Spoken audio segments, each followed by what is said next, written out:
How long does the mural glow?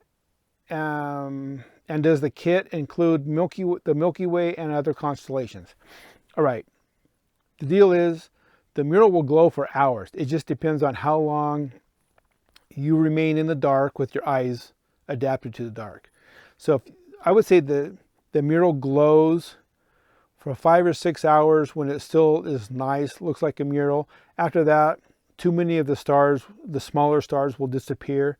So you'd probably want to bump it up. Okay, turn the light on for a few minutes and then start over again. The kit comes with 4 constellations, and right now you can add Orion, and very soon you'll be able to add other constellations. And it also comes with instructions to paint the Milky Way, along with the crescent moon and shooting stars. So, yep, you get those with the kit. I give you bonus videos.